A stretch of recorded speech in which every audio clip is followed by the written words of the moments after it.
Les entretiens des patriotes, bonjour à tous, heureux de vous retrouver. Confession de François Ruffin, un scandale inouï, Macron impaumé, Jupiter, c'est fini. Avant de répondre à ces deux questions et traiter de nombreux sujets d'actualité, vous connaissez la coutume sur cette chaîne, je commence toujours mon entretien par remercier ceux qui m'ont permis justement de le produire, car ils m'ont financé à l'aide des merci rémunérateurs. Et aujourd'hui sont à l'honneur bien des fidèles parmi les fidèles, Yann Penaud, ma chère Yvette Poré et Bernard Carré. Merci à eux du fond du cœur. Et puis je tenais à vous remercier pour votre soutien indéfectible. Oui, il faut aider la réinformation, mais comment faire ? C'est simple, il suffit de lever le petit pouce, écrire de gentils messages et diffuser sur d'autres réseaux sociaux. Cela nous donne de la visibilité. Merci à tous. On va revenir sur une information que j'ai traitée hier. On perd notre temps quand Mélenchon lâche la France rurale au profit de la jeunesse et des quartiers. Cette confession de Mélenchon a provoqué la stupeur chez les cadres de la France insoumise. Clémentine Autain, dans un entretien au journal Libération, la députée de Seine-Saint-Denis a appelé la gauche à se faire aimer dans d'autres parties de l'électorat. Soutenant un ancrage dans une gauche franche, elle affirme que cette perspective de rupture ne doit pas être synonyme de clivage ou de propos fracassants à tout instant. À la fin, il faut conquérir la majorité de l'électorat, plaide aussi celle qui a quitté la France insoumise. Oui, la gauche doit se faire aimer dans d'autres parties de l'électorat. Bon, que la France insoumise soit un parti communautariste, ce n'est pas une nouvelle. Mais au moins, c'est officiel. C'est dans ce contexte que François Ruffin a réagi aux propos de Merluchon au micro d'Apolline de Malherbe. François Ruffin, député de la Somme, ex-France Insoumise, parle d'une campagne au faciès en 2022 avec la France Insoumise. Pour un noir ou un arabe, je sortais la tête de Mélenchon. Mais pour un blanc, même dans les quartiers, cela devenait un verrou. Mes camarades me disaient faire la même chose. Est-ce que certains mesurent cette confession de François Ruffin ? Parce que c'est gravissime, il faut écouter l'extrait, il est dans ma description. Il avoue avoir donné des tracts différents en fonction de la couleur de peau des gens. Il me semble que cela s'appelle du racisme. Le clientélisme ethnico-religieux de la France insoumise n'est pas nouveau, mais il est aujourd'hui exposé au grand jour par François Ruffin. François Ruffin exprime sa honte après avoir mené une campagne électorale au faciès dans certains quartiers. Et cette dérive communautariste, vous le savez, s'accompagne de la part des députés de la France insoumise d'une volonté de sécession avec les lois et les usages de notre pays, sur le voile, sur la religion, sur la laïcité, sur la consommation de stupéfiants, sur l'ouverture des frontières aux migrants, sur la défense des délinquants et de la pègre.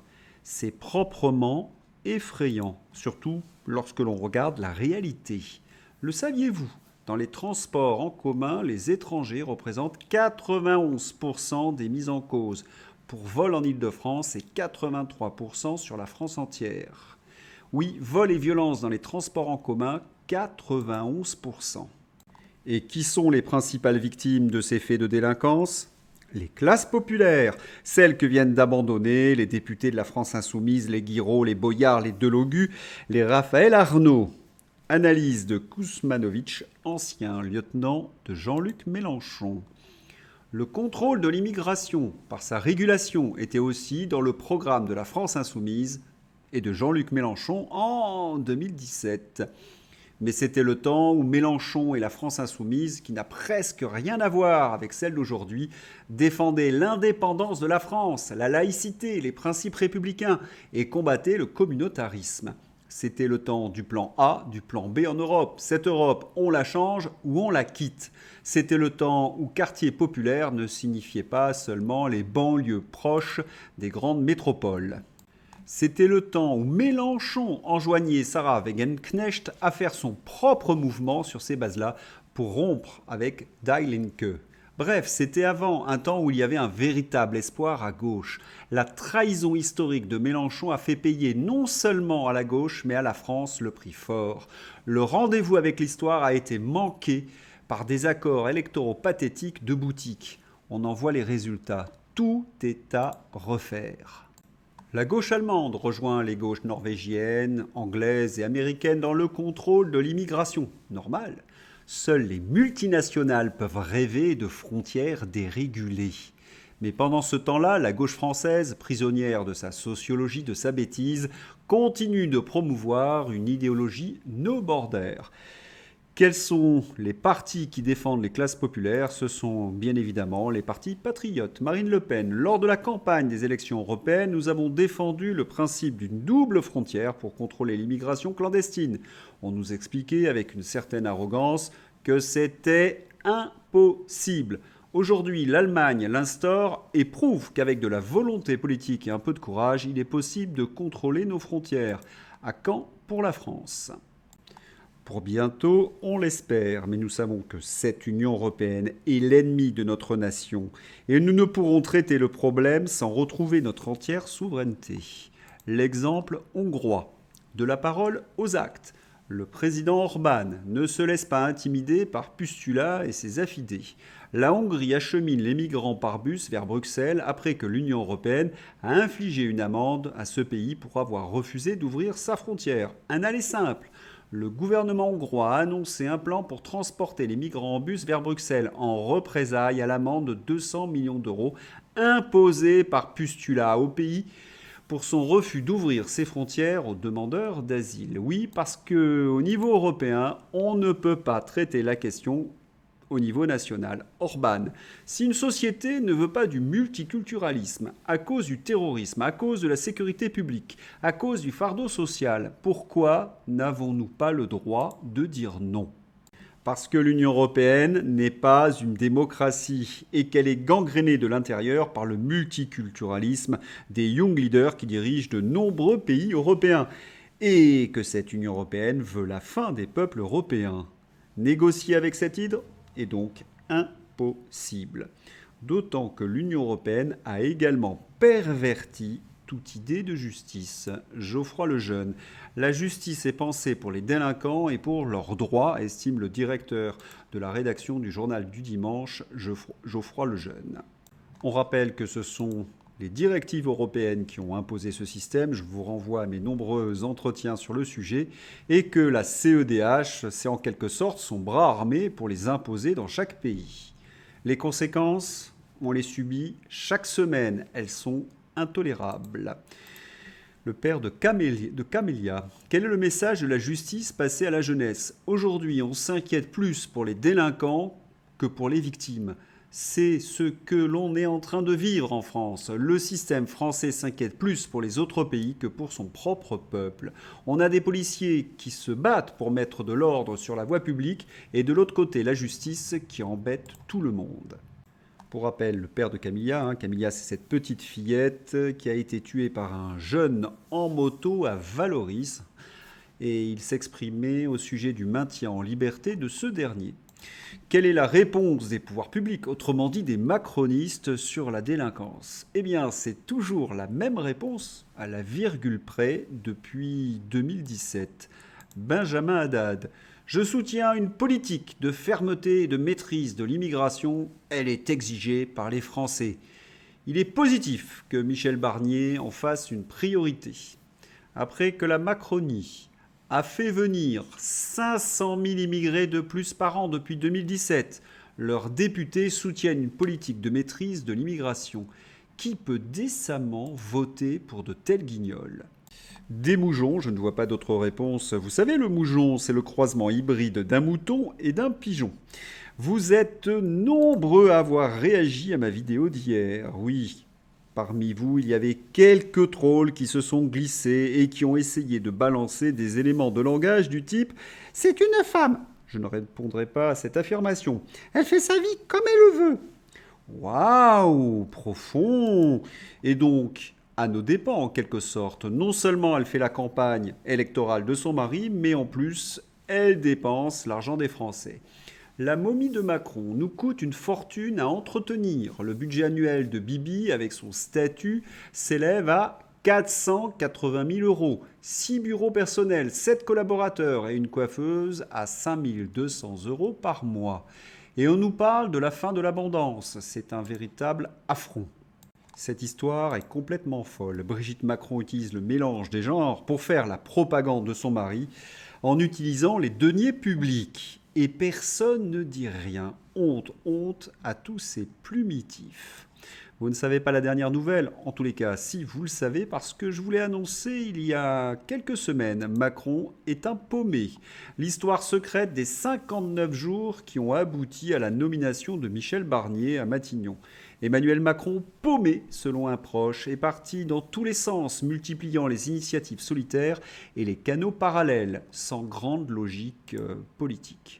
Et oui, Macron est un paumé, et celui qui l'affirme est Marc Andolwed, le biographe très critique d'Emmanuel Macron et qui connaît bien les rouages de l'Élysée. C'est ce que je vous révélais il y a quelques semaines. Ah, le système, les journalistes, pour cacher cette vérité, a inventé un narratif. Il maîtrise, il est le gagnant de ces élections. Il est rusé, tout est pensé. Que nenni, Macron est un paumé, c'est Jupiter qui a été déboulonné par la réalité. Et ce n'est même pas Emmanuel Macron qui a choisi Michel Barnier. Oui, en fait, la nomination de Michel Barnier à Matignon, c'est une coproduction Thierry Solaire, Alexis Collère. 14 mises en examen au total pour ces deux coproducteurs présumés innocents, dont détournement de fonds publics, fraude fiscale, emploi fictif, trafic d'influence, prise illégale d'intérêts. Et ce tweet de Marc Andolwed vient confirmer de nombreux bruits, de nombreuses rumeurs que je vous ai déjà données, qu'il y aurait une révolution de palais et que la Macronie serait en train de se recomposer. Cela expliquerait que Michel Barnier n'a toujours pas donné la composition de son gouvernement. Il attend de nouvelles allégeances. C'est fait pour les LR. Les parlementaires LR donnent leur feu vert à une participation au gouvernement Barnier.